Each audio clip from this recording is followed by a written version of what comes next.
Hey everyone, welcome to this week's episode of my podcast, Is Breakfast Included?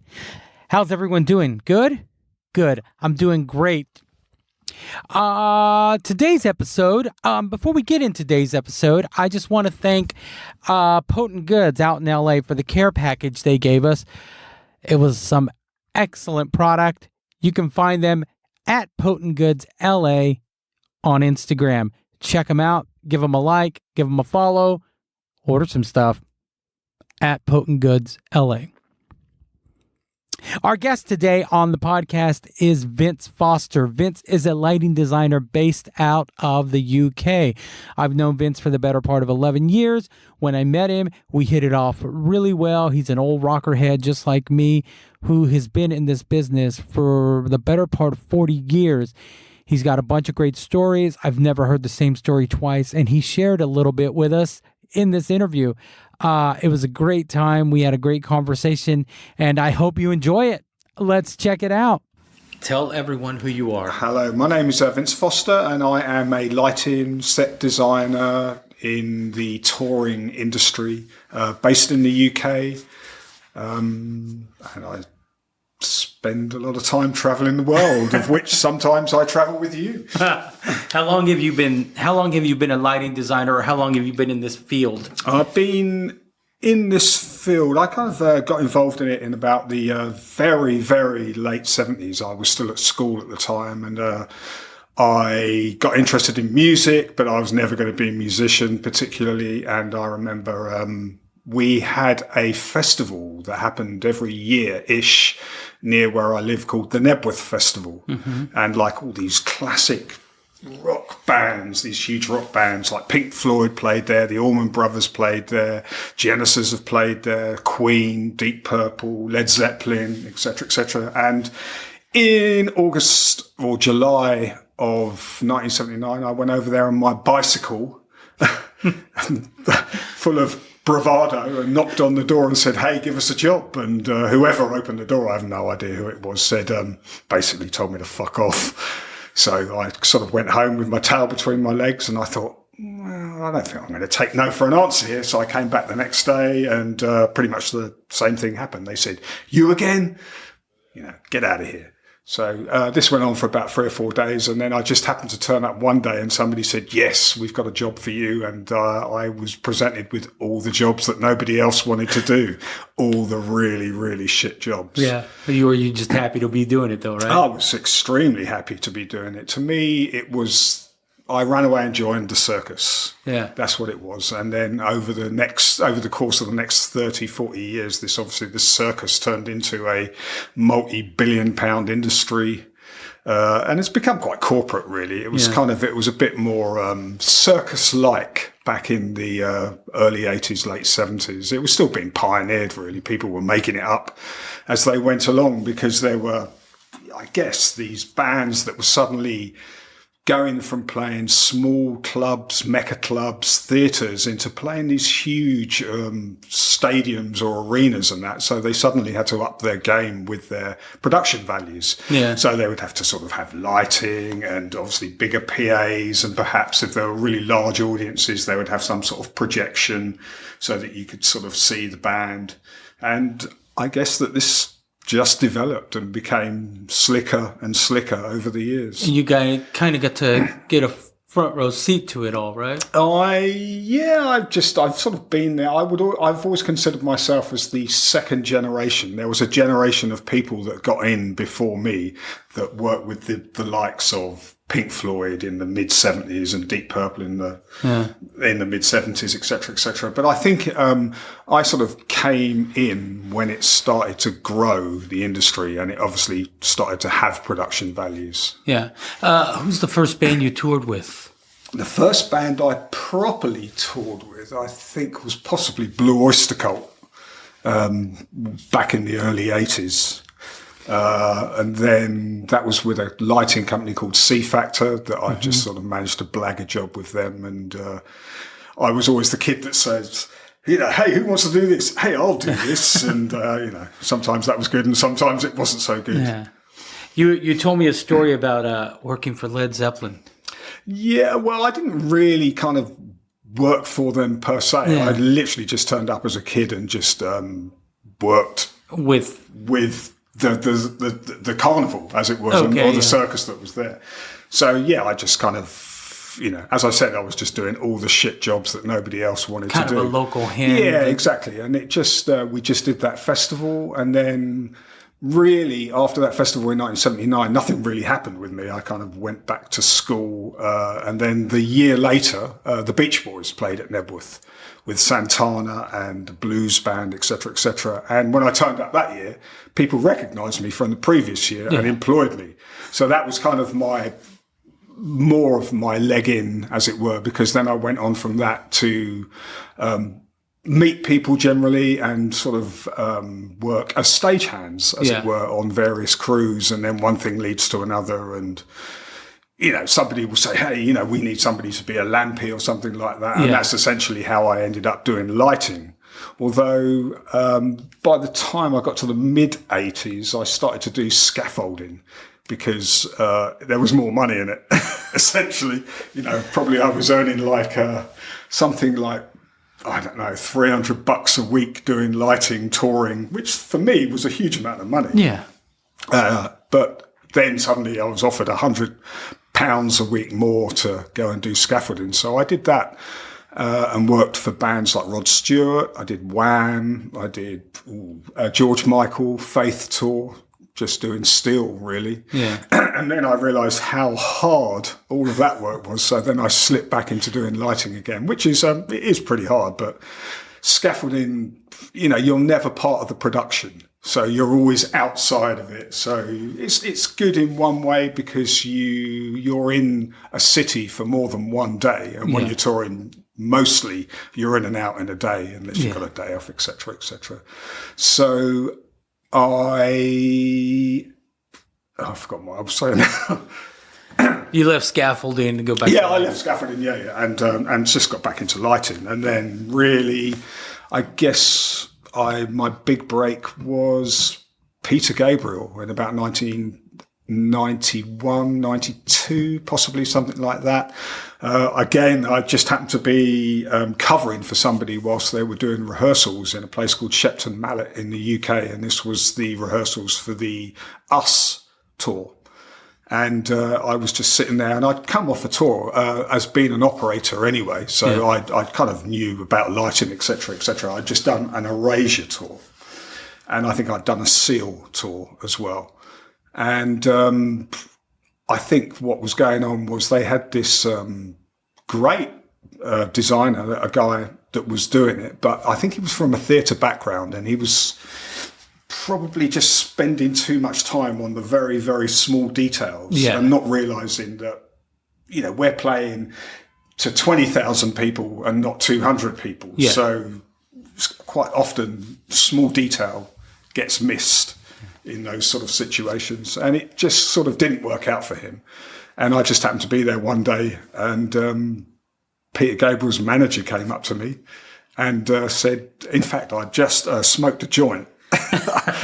And I just, in fact, it was a tin with some hash on it, and I just inhaled this thing. And this guy taps me on the shoulder, and he goes, "We want to talk to you." And I'm thinking, "Oh my fuck, I'm going to get fired here already." And I'm sort of going, trying to sort of blow this sort of away from me. And then he said, "We'd like to talk to you in the car."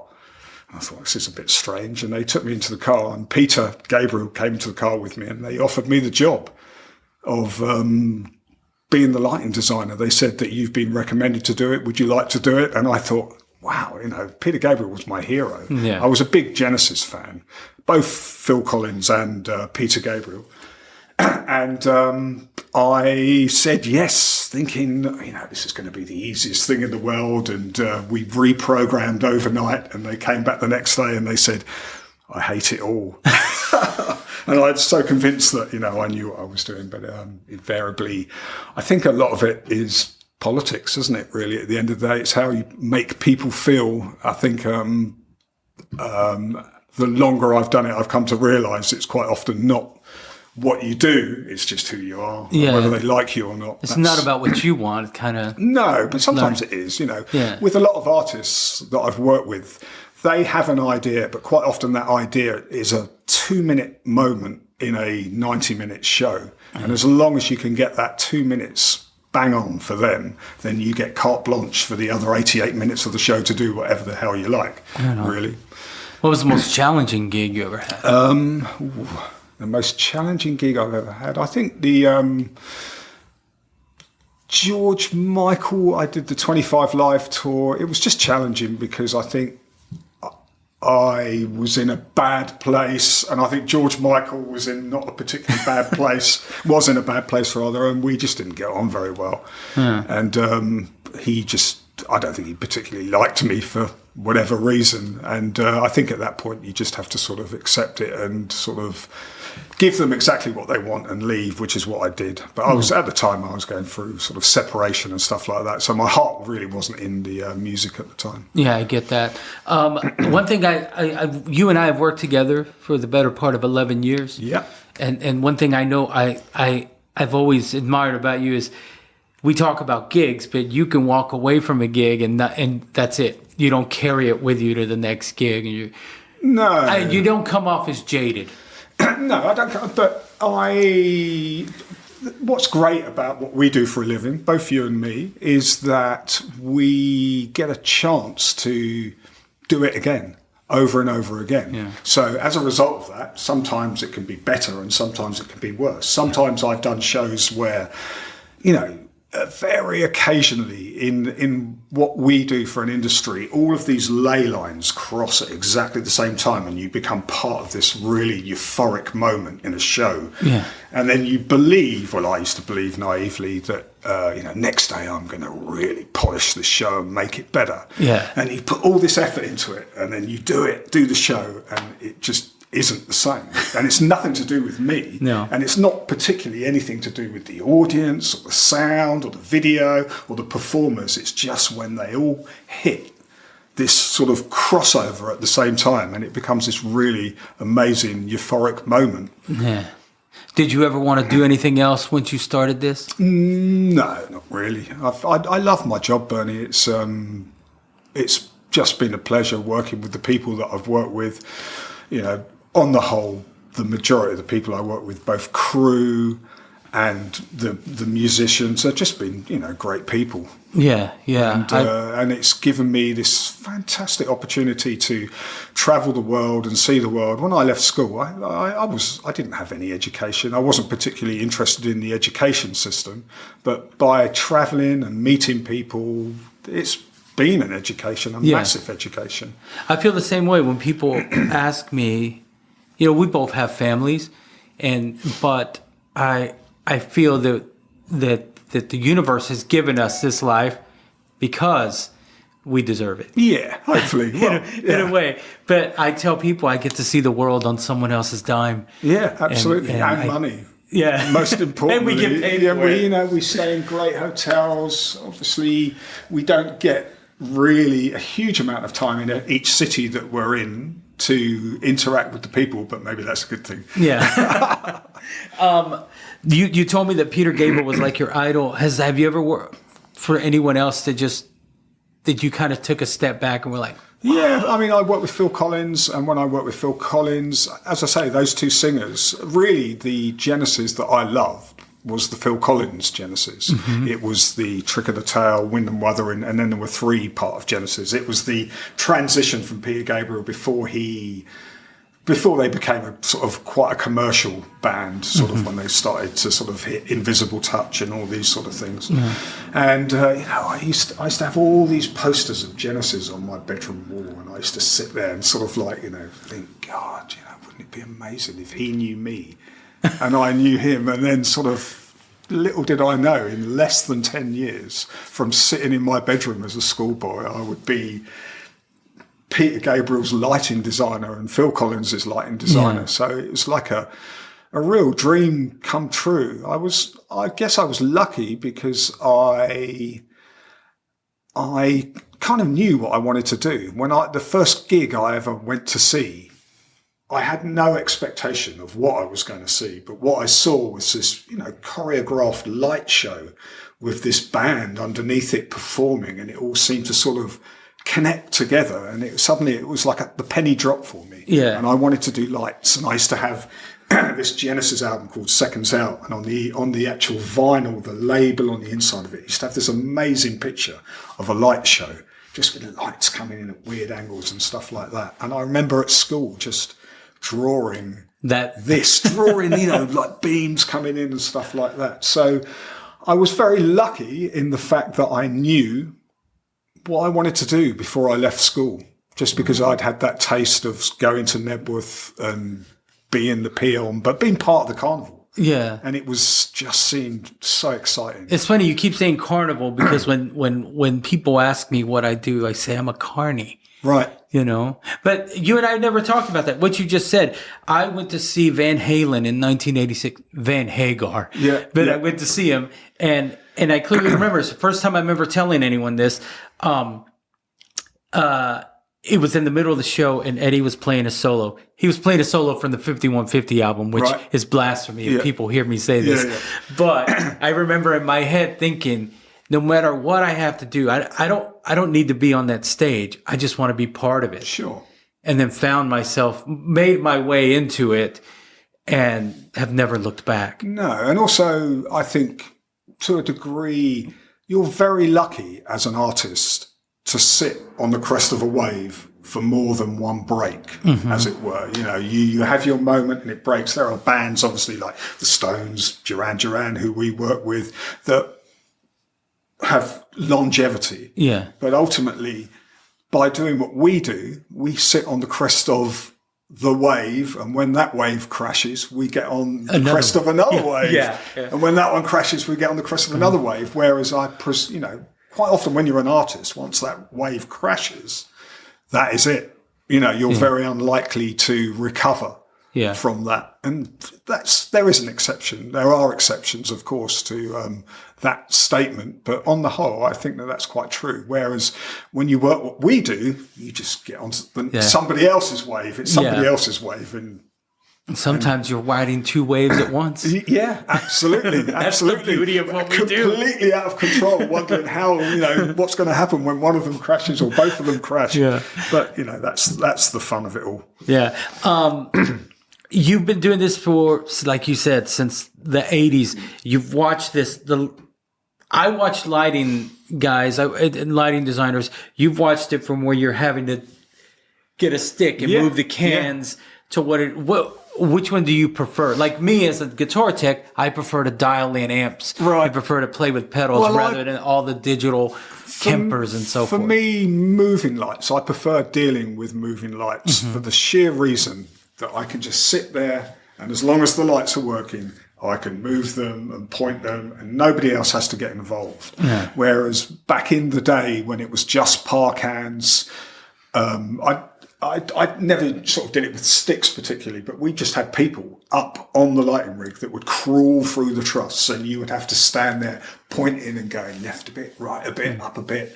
And it takes a long time. And also, once you've committed to doing something, it's really tough to sort of turn around to the people and say, I don't like that. Can you all go up there and do it again? Whereas when you have moving lights, obviously you can look at that and go, that looks shit, and throw it away. And it has no implication on anyone else. How long does it take you to design a show from scratch? And how much input do you have when you're working directly? I'm assuming the artist gives you like a direction he wants to go in. Sometimes the artist gives you a direction. Sometimes the artist has just become famous so quickly that they've never even considered anything about production values. Mm-hmm. So sort of the analogy that I use is quite often is I turn up with a metaphorically speaking, I turn up with a tub full of Lego and say, okay, this is an idea, this is an idea, this is an idea. How do you want to put those ideas together? So essentially I give them the bricks and quite often they build the ideas based on guidance, as it were. And other artists are very specific and they very much have been doing it a long time. So they're 20 years into their career or 30 years into their career and they're long in the tooth and they know what they want and they know what they like and what they don't like. So, and that's good because that gives it gives you constraint. Does that make your gig easier? Yeah, in a way, it makes it easier, and sometimes it makes you have to think their way. And sometimes by thinking their way, you come up with ideas that you would never even that you'd never thought of or never even considered. Really, I often say this to people. For example, when you run shows with time code, I find that quite boring because the show is exactly the same every day. Generic. It just runs the same every day. Whereas if you run a show manually, sometimes the audience are slightly more up for it, and you can sort of just cheat it a little bit more based on that. And I have lost my thread again. Did you have a mentor that you kind of called? Yeah, Patrick Woodruff was my mentor, who's probably in the top 3 lighting designers in the world. And I think I learnt from the best, really. Years and years ago, I was on a Bee Gees tour. I was just working on the lighting crew, and I got talking to him in a bar one night and sort of said, I'd really like to do what you do for a living. I'd love to do the lighting and stuff like that. And he said, well, if you find the artist, maybe I can help you. And I remember one day I'd sort of, I'd been out all night at some rave when I was young. And I turned on the telly on Saturday morning, and there was this artist there called Seal, who is now very famous, obviously. And he was doing this song called Crazy. And it was like, I thought, fucking hell, I've never heard anything like this before. It's this sort of cyberpunk. It's this huge black dude, real black dude, sort of African dude with sort of what looked like scars on his nose. And he had this incredible voice. And it was this Trevor Horn production behind it that was going on. And I phoned up Patrick and I said, hey, you remember me? And he sort of goes, yeah, I think I do. And I said, you remember you said, if I could find the right artist, you would help me. And he said, yeah. And I said, I found the right artist. And he got me the gig. All right. He actually got me the gig. He made the effort to do it. And he said, look, the only prevo on this is that if it goes any further, I keep involved in it. And then I remember doing the shows, and again, a political thing happened. And this is another sort of thumbs up to what Patrick did to me. People, the girlfriend, you know how it is. The girlfriend goes, oh, I don't like the purple in this song and stuff like that. And I didn't really know how to deal with this. And it all came to a bit of a head. And in retrospect, the show was a great looking show, without a shadow of a doubt. But I just politically didn't know how to handle certain people and that. And people were sort of going, the show's not that good. And Patrick came over. He drove probably a couple of 100 miles to come to this one specific show. And they did the show, and they're all in the dressing room. And I went in the dressing room at the end of the show. And Patrick stood up and he said, that is probably the best light show I've ever seen in my life. And he just, whether he meant it or not, he just completely changed the tone of because this respected LD just made the effort to come and see me and help me out, and I've always tried to do that. I was going to say that set the tone for your. I've always tried to do is I've always, I'm not secretive about what I do. I'm happy to share the knowledge of what I do. I'm a great believer in. I teach best what I most need to learn. I think it was a Richard Bach, if you've ever read Illusions. No, I haven't. No, okay. But it was a proverb that was in that. And it rings true, You teach best what you most need to learn. Yeah, you and I had a conversation one time, and you said, if I could design a show and send you out with it, Bernie, and you could run it. Yeah. But of course, I don't even think I can do my gig. Well, you could do it. It'd just take a little bit of understanding the principles of lighting and the principles of dealing with people. Yeah. Yeah. Other two things I say it's probably 20% about the design and 80% about how you get on with people. Going back to what Peter did for you, like you said, you've taken that tone. Have you ever had to do that for someone, come to bat? And And are you better at those? To bail them out, you mean? Yeah. No, I don't think so. I think most of the people that have worked with me and that, they've been fine. They haven't needed me to do that. Yeah. You know, they've been okay. Is there any pre-show ritual you do? Take a leak. Especially now, because I'm getting old. No, not particularly. I always have this sort of thing that I always say, the hardest cue of any show is the first cue. Because until you hit that button, anything could happen. And it's sort of like, once you hit that button, you are running in real time. So whatever happens, good or bad, you have to deal with. Yeah. You know, and that's a skill in itself, you know, because you have to not panic if something starts to go really, really wrong. And I've had lots of things go really, really wrong. In fact, with Duran, I years and years ago, we did a show in Perth. It was in a winery outside of Perth. I remember that show. And when the entire lighting rig blew up. But the bizarre thing was, the spots stayed on. All we had were the follow spots, and then the entire lighting rig went out. But there was this woman that was in the mix area with us who was slightly drunk, and she was just trying to snog me. I mean, she was literally trying to put her tongue down my throat whilst all this is going on. And it's like, and I'm thinking, what the fuck, man, is going on? But the funny thing was, I sort of went back to the band expecting to sort of get a bullet up my arse and sort of them say, what the fuck is going on? And JT, your boss, he says, wow, that was amazing. It was just like the old days, you know, just the follow spots. It's punk rock. Yeah, exactly. So another thing I've learned also is, no matter how bad my show is, I always walk into the dressing room and say nothing and wait for them to say something, because who am I to say that it was a bad show? You know, if they're happy, then I'm happy. I'll wrap this up, but you told me a story about working for Pink Floyd, or was it Roger Waters, and you were responsible for the wall coming down. That was your gig. No, absolutely nothing to do with that. Oh. It was to do with one of the jobs. This was in the days before DMX control or anything like that.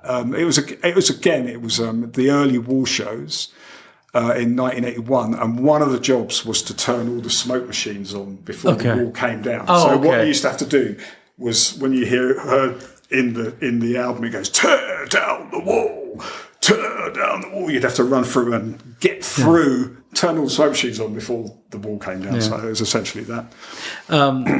But all right, man. Well, thank you for doing this. Thank you. I think you're a great guy, man. You know, I love touring with you. The podcast, of course, is called Is Breakfast Included? Yeah. And if it was, what would you have? I would have poached eggs on toast and some bacon. Man. All right, Vince. Well, thank you for doing this, man. Thank you, Bernie. And I guess we'll see you tomorrow. Yeah. Okay. Right on, Vince Foster. Man, like I said, I've known Vince for the better part of 11 years. Man, he's got the best stories, and he knows how to tell them. I want to thank him again for doing the show. Again, this episode was brought to you by Potent Goods. You can find them at Potent Goods LA on Instagram.